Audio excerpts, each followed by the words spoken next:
12월 13일 월요일 NHK 뉴스입니다.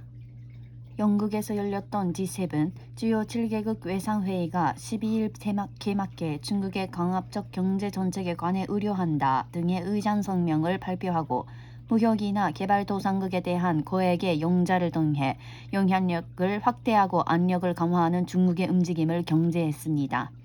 영국 리버풀에서 개최됐던 G7 외상회의는 이틀간의 일정을 마치고 12일 폐막해 위장국인 영국이 논의 성과를 종합한 위장 성명을 발표했습니다. 위장 성명에서는 중국에 관해 홍콩과 신장 위구르 자치구, 동중국해와 남중국해 상황과 타이완 해협의 평화와 안전의 중요성 등에 관해 논의했다고 밝혔습니다.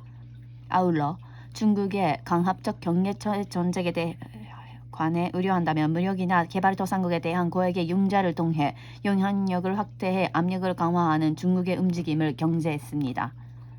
또 이번에 아세안, 동남아시아 국가연합 각국의 외교장관 등이 참석한 가운데 처음으로 열린 확대 회의에서는 자유롭고 열린 인도태평양을 유지하는 중요성에 대해 논의하고 G7도 지역에 대한 강력한 참여와 협력을 재확인했다고 밝혔습니다. 이 밖에도 성명에서는 북조선에 대해 도발적인 행동을 자제하고 모든 대량 설상 무기와 탄도미사일에 완전하고 검증 가능하며 불가역적인 폐기를 실현하기 위해 외교 절차에 참여하는 동시에 납치 문제에 대해서도 즉각 해결하도록 촉구했습니다. 10일 폐막된 주요 7개국 G7 외상회의에 참석한 하야시 외상은 국제사회가 직면해 있는 과제의 논의를 통해 각국과 신뢰 관계가 깊어졌다며 성과를 강조했습니다. 취임 후 처음 외국을 방문해 회의에 참석한 하야시 외상은 패권주의적 행동을 이어가고 있는 중국에 대해 책임 있는 행동을 강력히 요구할 생각을 표명하는 등 G7 회원국의 긴밀한 연대를 호소했습니다. 또 토니 블링컨 미 장관 등 각국 외상과 개별 회담을 가졌으며 정의용 한국 외교부 장관과는 서서 짧게 대화를 나누는 가운데 태평양 전쟁 당시의 징용 문제와 위안부 문제 등에 대해 일본의 일관된 입장을 설명하고 삼국 측의 적절한 대응을 강력히 요구했습니다. 하야시 외상은 12일 밤 기자단에게 국제사회가 직면해 있는 다양한 문제에 대해 솔직하게 논의했고 각국 외상들과 개인적인 신뢰관계를 도모할 수 있었다고 생각한다며 성과를 강조했습니다.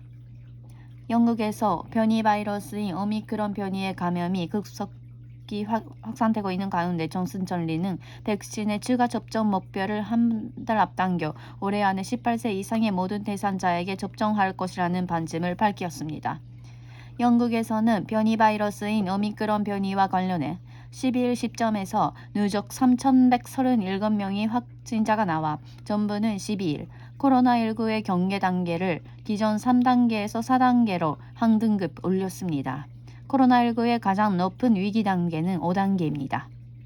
감염이 확산됨에 따라 존슨 총리는 12일 밤 긴급 TV 연설을 통해 오미크론 변이의 해일이 밀려오고 있다. 유감스럽지만 두 차례 백신 접종으로는 충분히 방어할 수 없지만 추가 접종을 하게 되면 방어력이 강화된다고 말했습니다. 이어 인구의 대부분을 차지하는 잉글랜드에서는 목표를 한 달 앞당겨 올해 안에 18세 이상의 모든 대상자에게 추가 접종을 실시한다는 방침을 밝혔습니다. 영국에서는 2차 접종 이후 석 달이 지난 사람들이 추가 접종 대상자입니다. 연설에서 존슨 총리는 오미크론 변이는 감염력이 강하므로 의료체계 부담이 가져온데 사망자 증가로 이어질 위험성 등이 있다고 지적하고 추가 접종을 가속화할 필요가 있다고 강조했습니다. 영국 정부는 실내의 많은 시설에서 마스크 착용을 의무화하는 등 규제도 강화하고 있어 추가 접종을 서두름으로써 감염 확산 속도를 늦추려는 생각인 것으로 보입니다. 지난 여름 코로나19의 5차 유행 당시 의료기관이 확보했던 병상이 실제로는 사용되지 않았던 사례가 잇따름에 따라 후생노동성은 병상을 효율적으로 운영하기 위해 의료기관별로 확보한 병상 수를 공개하기 시작했습니다. 코로나19의 감염 확산이 가장 심각했던 지난 9월 전국에서 모두 3만 9천 병상 이상을 확보했다고 의료기관이 보고해왔으나 의료 인력 부족 등으로 실제로는 사용되지 않은 이른바 혁명 병상이 잇따라 나와 병상 사용률은 평균 68%에 머물렀습니다. 이에 따라 후생 노동성은 전국의 약 2,300곳의 의료기관에 대해 12월 2일 시점에서 확보한 병상 수를 홈페이지에서 공개하기 시작했습니다. 그리고 올해 안에는 의료기관별로 실제로 입원 중인 환자 수와 즉각 수용할 수 있는 병상 수도 공개합니다. 또 병상 사용률이 낮은 의료기관에 대해서는 그 이유도 게재하고 이러한 정보를 매달 경신할 방침입니다. 후생 노동성은 이러한 대책을 통해 감염 확산 시에는 80% 이상의 병상 사용률을 목표로 하고 있어 국민의 이해를 얻고 납득시키려면 병상의 사용률을 가시화하는 것이 중요하다며 투명성을 높여 효율적으로 운영하고 싶다고 밝혔습니다. 일본인의 13일 발표한 단칸 기업 단계 감축 조사에 대해서 대기업 저조업 경기 판단을 나타내는 지수가 플러스 18포인트로 지난번과 마찬가지였습니다. 일본은행의 단가하는 국내 기업 약 10,000개사를 대상으로 3개월마다 경계 현황 등을 물어보는 조사로 경계가 좋다고 답한 기업의 비율에서 나쁘다고 답한 기업의 비율을 뺀 지수로 경기를 판단합니다. 11월 초순부터 조사에서 대기업, 저조업 등 부분의 지수가 플러스 18포인트로 지난번 9월 조사 때와 마찬가지인 것으로 나타났습니다.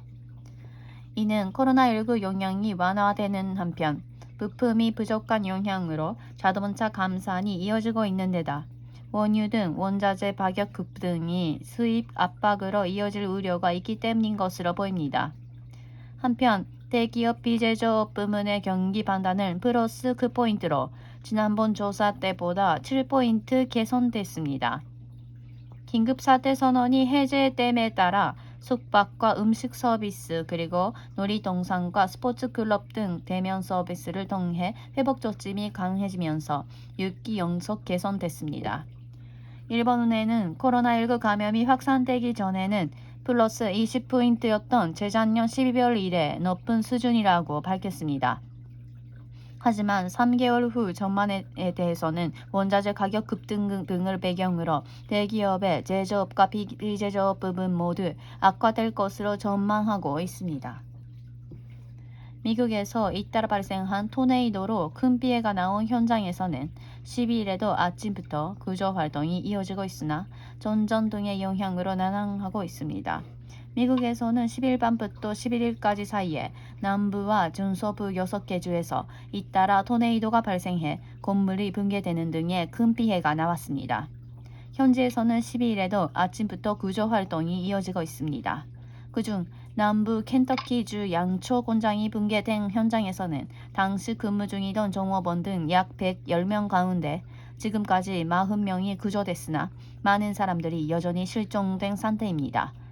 켄터키주의 베이셔 주지사는 12일 오전 미국 텔레비전 방송에 출연해 양초 공장의 현장에서 24시간 이상 생존자를 구출하지 못했다고 밝히고 지역 내 사망자가 100명을 넘을 가능성이 있다는 견해를 나타냈습니다. 잇따른 토네이도로 켄터키주 이외 지역에서는 지금까지 중서부 4개 주에서 모두 14명의 사망이 확인됐습니다.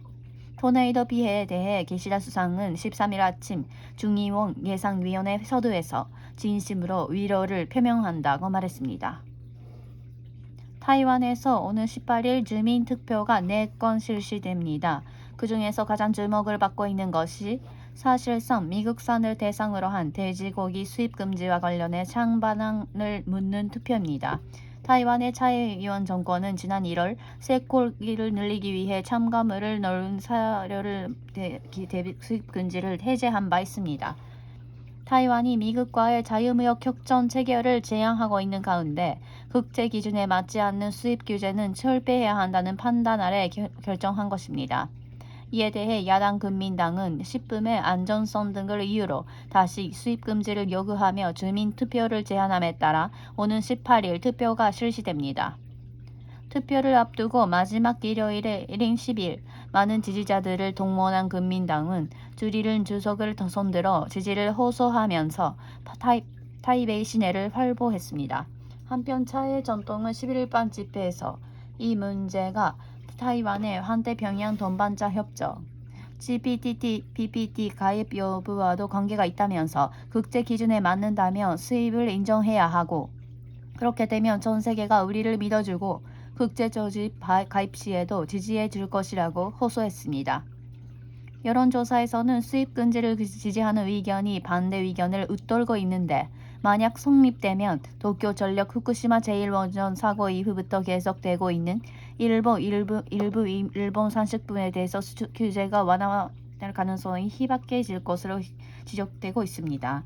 남태평양에 있는 프랑스 자치령 뉴칼레도니아에서 10일 치러진 독립 찬반을 묻는 주민투표에서 독립 반대가 압도적인 다수를 차지해 프랑스에 잔류하게 되었습니다. 남태평양에 있는 프랑스 자치령 등 카레도니아는 크고 작은 섬들로 구성돼 있으며 인구 약 27만 명으로 원주민인 카나그를 중심으로 독립운동이 활발해지면서 프랑스 정부와 독립찬성파 등이 체결한 협정에 따라 12일 독립찬반을 묻는 주민투표가 치러졌습니다. 그리고 당일 대표한 96.49%, 찬성이 3.51%로 독립을 반대하는 표가 압도적으로 다수를 차지하면서 뉴칼레도니아는 프랑스에 잔류하게 되었습니다. 협정에 따라 치러진 주민투표는 2018년과 작년에 이어 이번이 세 번째로 독립 여부를 결정하기 위해 실시한 투표는 이번이 마지막입니다. 투표율은 43.90%로 작년보다 약 40%포인트 밑돌았습니다. 이는 코로나19 감염 확산 영향으로 충분히 준비가 되지 않았다며 독립찬성파가 투표 연기를 요구하면서 투표 거부를 호소했던 점이 크게 영향을 미친 것으로 보입니다. 독립찬성파의 지도자에는 이번 결과를 인정하지 않는다는 입장입니다. 뉴칼레도니아는 전기 자동차 배터리 등에 사용되는 니켈의 세계 유수의 산지인 만큼 만약 독립하게 되면 태평양 지역 섬나라와 관계를 강화하고 있는 중국의 영향력이 한층 더 커질 가능성도 지적되면서 주목을 받았습니다. 기상청에 따르면 홋카이도 오호츠쿠 해부분에 발달한 저기압의 영향으로 일본 부근 상공에 한기가 유입돼 겨울효 기압 배치가 강해지고 있습니다. 홋카이도와 토호쿠를 중심으로 바람이 거세져 최대 순간 분속은 홋카이도 에리모미사키에서 오전 6시 반쯤 초속 36m, 아키타시에서 오전 6시 반쯤 초속 28.7m, 센다이시에서 오전 7시쯤 초속 28.1m 등이었습니다.